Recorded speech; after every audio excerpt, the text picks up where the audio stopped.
Okay? So, doing this puja, Om Ara Basa Nadi. It's very, very powerful. Can everybody see? Om Ara Basa Nadi.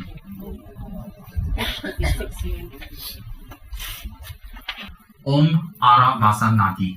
Om Ara Basa Nadi. And people who want to engage in this practice more in depth at home, let me just show you real quick. You pull the rosary toward the rosary is just a rosary, just counters, nothing more. All right, but the sandalwood would be very good. Crystal is very good, and Bodhi seeds are very good. Plastic ones are not recommended because these kind of materials have a special energy that help you during your meditations. All right, so you pull it towards you. In this case, you use your right hand on your first finger towards your heart. You pull it towards you. So you recite Om Arabasa Nadi, 1, Om Arabasa Nadi, Om Arabasa Nadi, Om Arabasa Nadi. You don't have to recite it loud so everybody knows you're a great meditator. Quietly. Depends on where, if you are in a place that's convenient, you recite it slightly that people can that you can hear yourself, because that also has healing properties. If you're in a place that's not convenient, quietly. Because doing meditation practice is not about impressing others, it's about transforming yourself. So you recite Om Arabasa Nadi, Om Arabasa Nadi, Om Arabasa Nadi, Om Arabasa Nadi, Om Arabasa Nadi. Speed up to you. So let's say you get to the end of it. When you get to the end of it, all right, very important, is you draw your breath. You can do a little more advanced. You can draw your breath. You can feel your body's winds and energies from the bottom of your toes to the top of your head. Draw forth into your central energy channel. And then, when you draw that energy, you hold it and you recite Om Arabasa Nadi. Om Arabasa Nadi. And the last syllable, D, is you recite 100 times straight on one breath. You can't do that immediately, but with practice you can. So the first time you might have to hold your breath a few times and then do it again, do it a few times again. Why? That last syllable, when you recite it in conjunction with the other syllables together, it will increase one's memory, increase one's capacity to gauge and to see and to penetrate. This is a mantra that gives you intellectual perfection. It's very powerful. And this mantra has many properties, has protective properties. Lama Tsongkhapa also protects. He has wrathful and fierce forms that protect from accidents and dangers. Healing forms. Many, many types that you invoke upon. And like I said, you don't have to confirm yourself to be anything. Powerful energy is there for anyone to tap into. You don't have to run around, oh, I'm a Buddhist, and therefore, da-da-da. No, nothing like that. So it's Om Arabasa Nadi, Om Arabasa Nadi. When you get to the end, when you get your mala, please make a nice one. Please put some money to put it into a good one because it's for your practice, it's for your energy. All right? Om Arabasa Nadi, Om Arabasa Nadi, Om Arabasa Nadi, Om Arabasa Nadi, Om Arabasa Nadi. Hold your breath, draw your winds. Om Arabasa Nadi.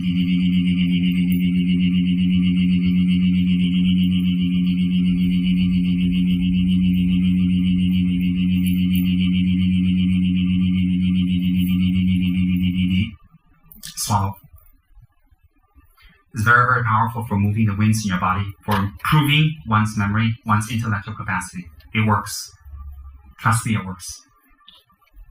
Very, very powerful. And excellent for kids. Excellent.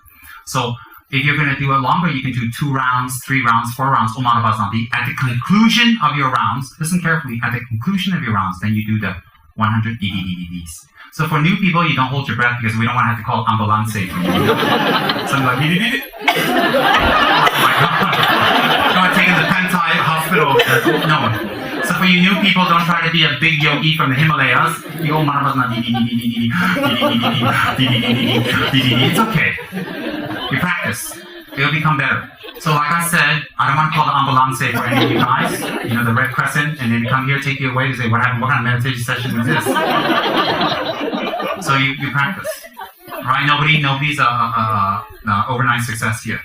But it's very powerful. So sometimes you can do 3 rounds, 4 rounds. Let me tell you, it's excellent for anyone, but if you have kids, you really want to help them, this is fabulous. Encourage them.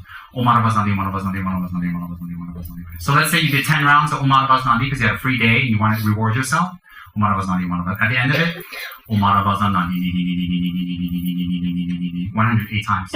All right? And if you're in the creative fields, if you're an artist, graphic designer, writer, anything in the creative fields, this mantra is very much used for the last 2,500 years by creative people designing whatever for improving and getting inspiration. It's very powerful.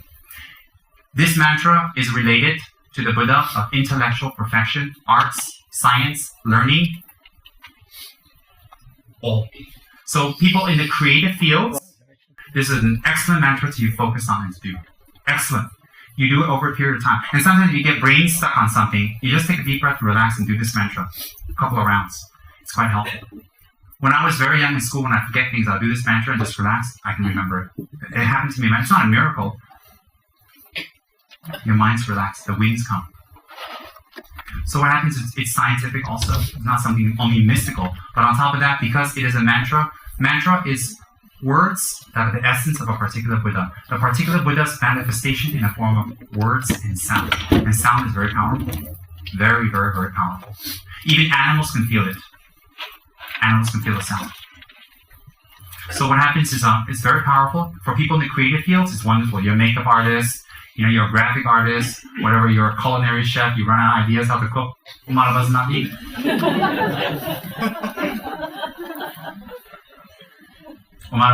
walking up and down Bukit Bintang, you're driving along, taking the LRT, you just draw something on the computer, you're stuck, and you gotta make it, If you're scared, you got scary situations, or you're walking down the street, parking lot, all of a sudden, 8 guys show up and they're gonna rape you.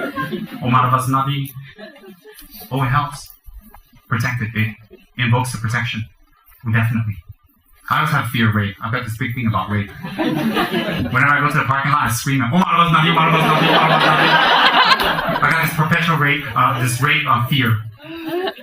I know some of you are looking like delusions of grandeur. I know, never mind. I gotta humor myself too, So anyways, very powerful.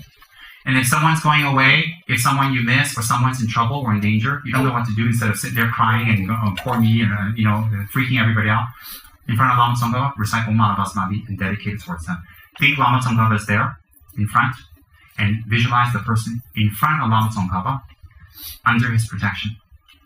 And then you do the mantra. Send your energy that way. It's better than sitting there worried. It works. Very, very powerful. Very powerful. Why? It's just, there's energies out there to help us, to save us, whatever. You just have to tap into it. But it comes from yourself. So if you dedicate yourself to Lama Tsongkhapa, let's say that from today on, you say Mai Yidam. Let me give you a very exotic Tibetan word.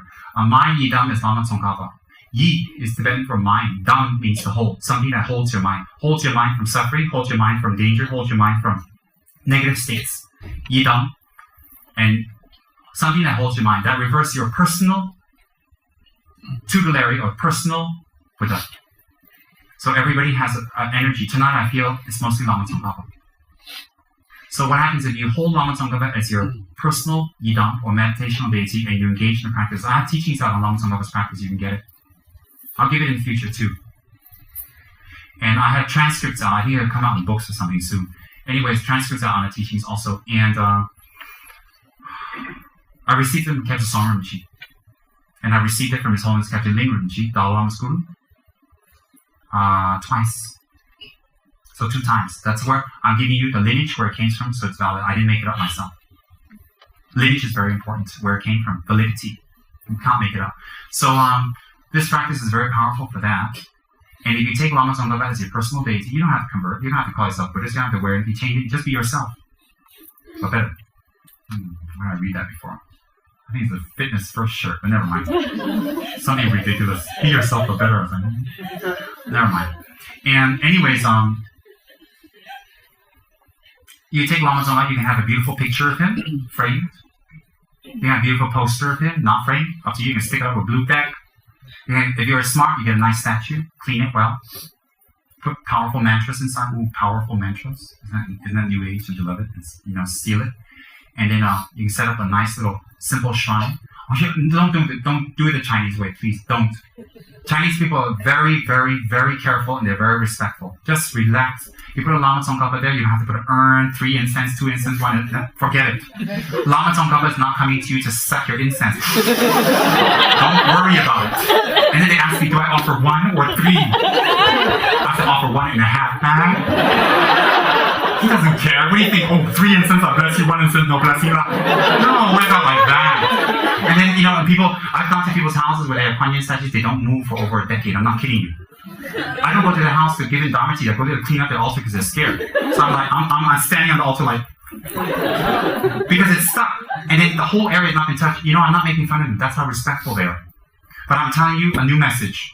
You can touch the Buddha, you can lick the Buddha, you can throw him, you can do anything. He will never get angry. No bad luck comes to anyone.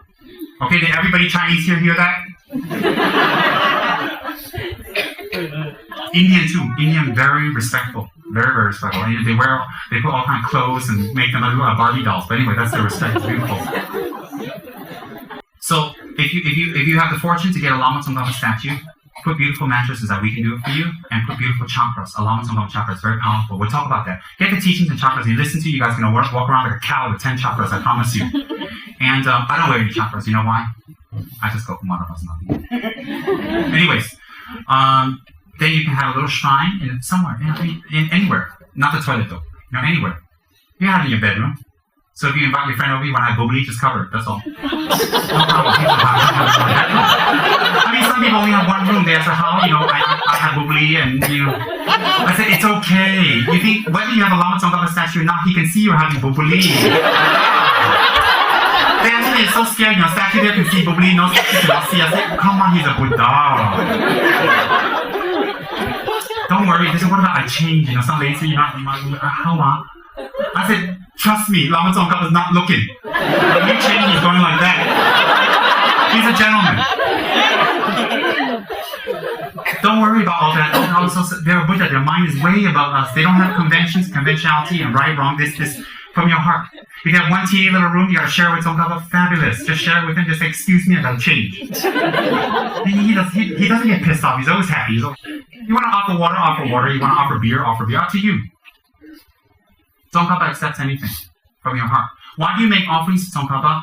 To make affinity, to make a connection, and to combat stinginess and miserliness. The point of offerings is to combat that on an ultimate level. And then, you want to move along someone, move along. You don't have to wait, what day? What time? Consult the medium, when can I move my statue? Forget it. I'll take trans and tell you. No problem. And you can keep your statue anywhere you like. You can move it as much as you like. You can pray any time during the day or meditate and connect any time during the day. During special events and sometimes when people are suffering or have problems, you focus a little bit more. So I'm sorry if anybody has died, anybody has business problems, anyone who's very sick, offer a little bit of incense, offer some flowers, maybe a cup of milk, and ask Lama Tsongkhapa's healing energies to go to them. Isn't that a beautiful way to think about someone else? Oh yes. If you hear someone has earthquakes or some horrible places, horrible events in certain places where earthquakes, people die, what can you do? You just sit there in front of CNN and cry. Offer some flowers to Lama Tsongkhapa, dedicate it for them. I know it's not much, but at least it creates awareness in your mind that you're very lucky. And to think about other people who are suffering. It's beautiful. And don't have any kind of superstition about it. You can keep it anywhere, except the toilet. You don't want Lama Tsongkhapa watching you, pass motion to you. And some of us like, it doesn't sound like a Tibetan longhorn, let me tell you that. And I'm telling you this why. This is what my gurus told me, and I'm telling you the truth. And I'm letting you guys let you know that spiritualism is actually very easy. It's not full of laws and all conventions. Let it all go from your heart. Very healing. Someone's birthday, happy Tsongkhapa Day. You're like, what's that? It'll heal you. People who are depressed, wonderful.